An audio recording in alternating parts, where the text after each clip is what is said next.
Since Esther was smaller, she maneuvered herself into the lower section of the tank. The driver would have been on the left, but she slid right to where the commander would sit. Almost immediately, she shifted into position. She called up, "A radio!"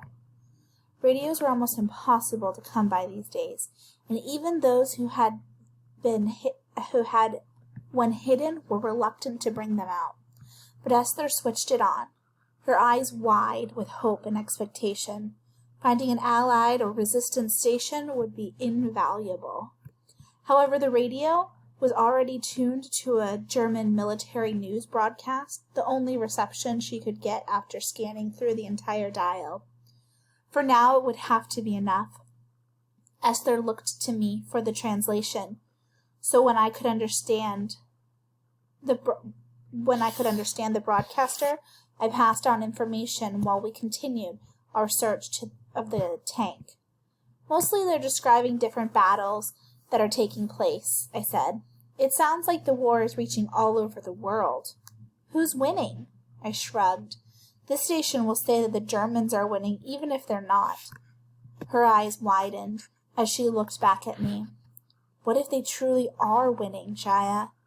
What happens then?" I'd asked myself that same question countless times.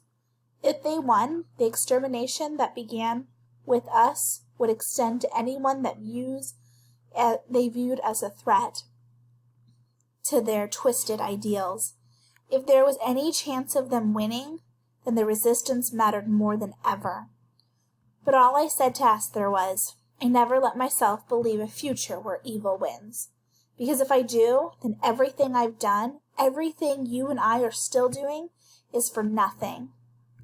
We need to believe in a future where love is stronger than hate, where peace is normal, where this, I gestured around the tank, is just a page from the history books. She nodded, and we returned to our search. I found a few well-made winter hats, but they'd have to be left behind. As nice as they would be over the next few weeks, spring was coming, and besides, we could use the space in our bags more efficiently. Meanwhile, the radio announcer kept speaking, little more than a German backdrop to our exploration of the tank, until, "Oh no," I mumbled almost unconsciously. Esther's voice registered alarm. "Is that the news? What did they say?" When I hesitated, she said, "I can handle the truth, Chaya, tell me." I took a deep breath and said, "There's a student resistance movement in Germany that calls itself the White Rose. Akiva wanted to prove that not all Jews went like lambs to the slaughter, right? Well, the White Rose member hoped to prove that there were good Germans who disagreed with the Nazis and Hitler's war." Her voice faltered a bit. "What happened to them?" "Their leadership was arrested last night, and they'll be executed before it's over." I leaned back and closed my eyes. One group at a time, the Nazis were shutting down anyone who resisted. Every whisper of freedom was being silenced. Every chance of escape was being snuffed out. I still believed that Germany would lose the war, but I believed it less than I did 5 minutes ago. After a long moment, Esther began exploring her area again. "Bullets!" She dragged a metal box from beneath her seat, and it looked heavy. "What caliber?" I yanked the pistol from our bag and opened the chamber. When she held up a bullet, I let out a disappointed sigh. They didn't match. In addition to a gun with no bullets, now I had bullets with no gun. If it came to a standoff, I'd have to throw the bullets at the Nazis and hope one poked out an eye. That'd be the worst I could do.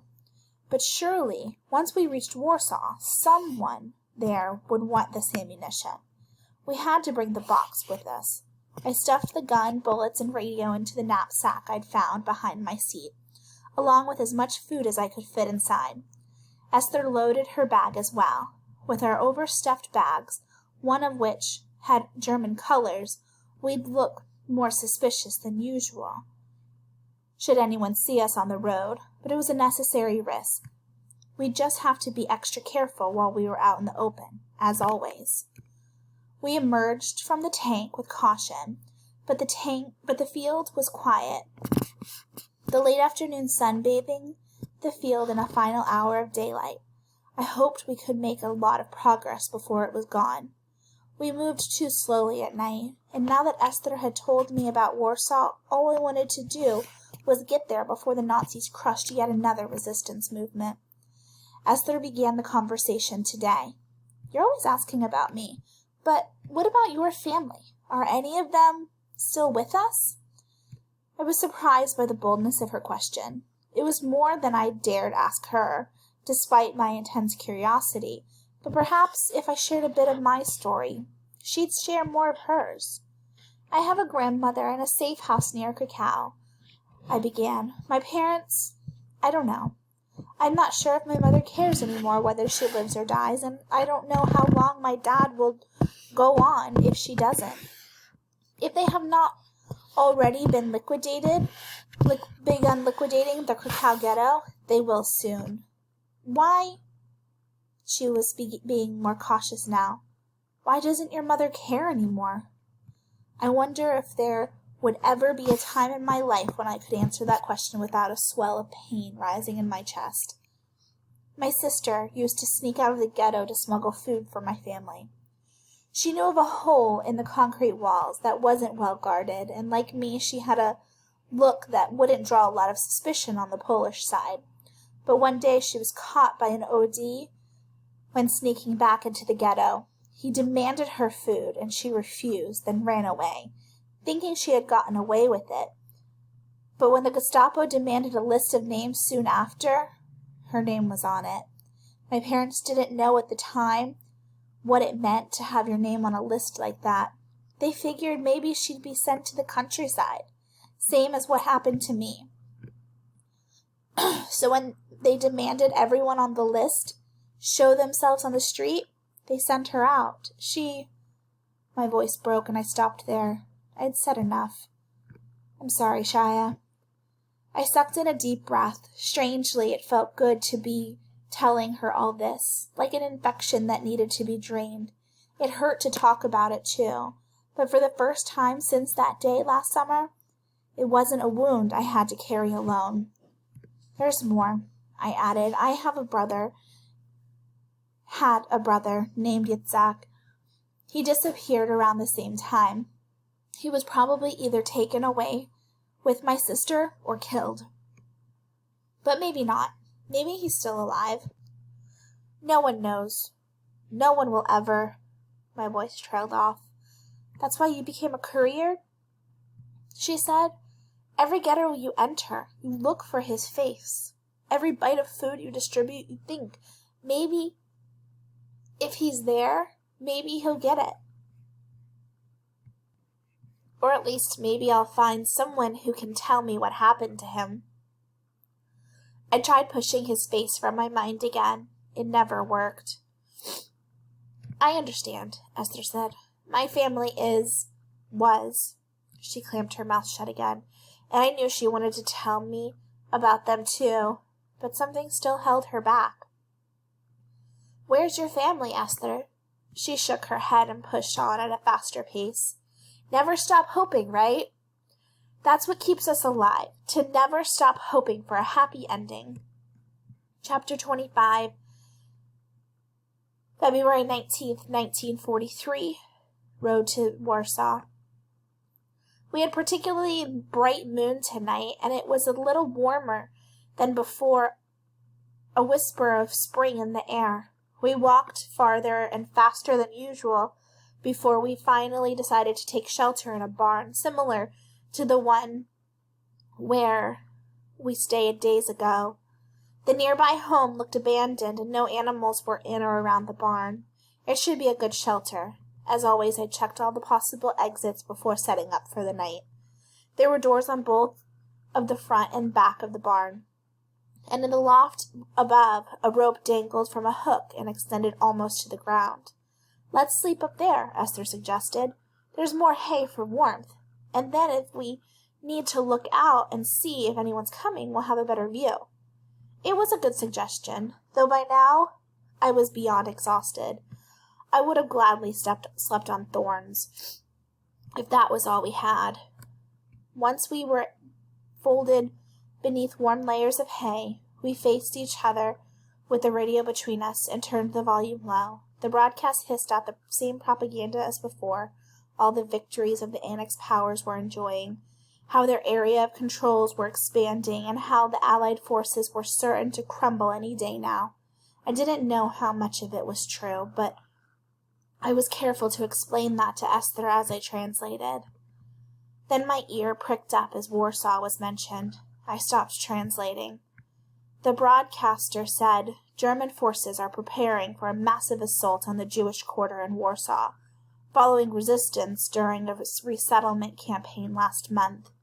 Military leaders have promised a fierce response to the Jewish bandits, and have assured the Führer that all resistance movements within the general government will be crushed. The White Rose movement— "What are they saying?" Esther asked. "I heard them mention Warsaw." I switched off the radio. "It's nothing we don't already know. Let's go to sleep." "Why aren't you telling me?" "What aren't you telling me?"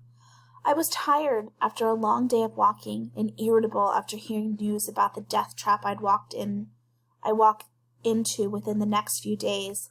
Still, I softened my voice to add, "Where'd you come from before joining us in Krakow? What's your story?" She opened her mouth, then closed it, then rolled away from me. "You're right, Shia. Let's go to sleep." Truly irritated now, I rolled away too and fell asleep immediately, only waking up an hour or two later when I heard noises from below. "Esther?" she called up. "I needed a bathroom break. Everything's—" "Wait." The sounds were coming from outside the barn, a crunch of snow spaced evenly apart, calculated, timed steps. Faint light seeped in through the barn slats, though I thought it was still pre-dawn. It might be an animal. I hoped it was an animal, but I didn't think so. I wanted to tell Esther to hide, but as quiet as this early morning was, I didn't dare make another sound. I hoped she understood that she needed to move. Before bedding down, we had found places that would work in an emergency. Did she remember where they were? Could she hide without making too much noise? Up here, we'd already buried our bags deep inside a storage bin beneath some filthy burlap bags and animal harnesses. I silently climbed in there now, getting as deep inside as I could, so that if they lifted the lid, they wouldn't see me. But even as I burrowed in, I was terrified for Esther. I'd heard no movement from her. She needed to hide. Finally, her footsteps crunched onto the hay scattered on the floor below. If I heard that from here, then anyone outside would have heard it too. She stopped walking, and I heard her sniff. Even that was too loud. The barn door burst open. In the same instant, somebody shouted the German order to kneel. Esther screamed, but quickly stifled it, and they didn't repeat the order. She must have understood their words, or their intentions, and obey. "Ken Karte?" Based on their efficiency, I thought this had to be the Gestapo. Her papers were up here in the bag with me. If she told the Gestapo where they were, I'd need a reason for why I was hiding in here. If I was truly a Polish citizen, why should I hide? My mind raced. But with a trembling voice, Esther said, "There are no papers." She spoke in Yiddish, which was far more devastating than her actual words. An officer shouted, "Jude!" which was immediately followed by a slapping sound, then Esther's cry of pain. I was trying to figure out how many of them there were. At least 3 men, maybe a 4th. My unloaded gun wouldn't bluff our way past them all. What should I do? There was nothing I could do. What was the right thing to do? "Burn this place to the ground," the order was given by a new voice, and seconds later I heard the first whoosh of fire. Whatever he used for ignition caused the flames to burn hot and rise fast. I had to escape the fire, but that wasn't my biggest problem. Not even close. In the distance, a truck motor started. They were taking Esther away.